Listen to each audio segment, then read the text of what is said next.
What's up, lovely people? So this is the LZA Global Trade Export and Import Company with you here again. And today we are going on a trip to Hangzhou for a business conference. Actually, it's an exhibition to showcase different kind of automobile vehicles, heavy-duty machineries, vehicles and parts. So we're going to meet some of the top vehicle manufacturers in China.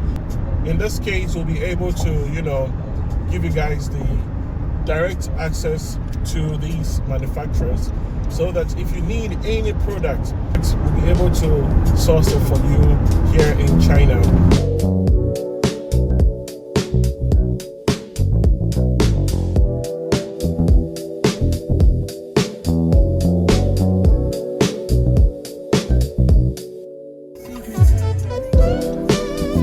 We finally arrived in Hangzhou.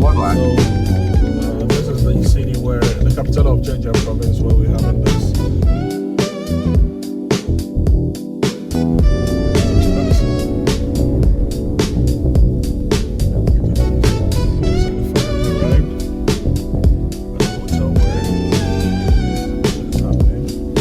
I think these are some of the cars that are going to be on display.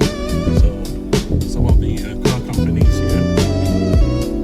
So let's try to find a place to park and head right inside.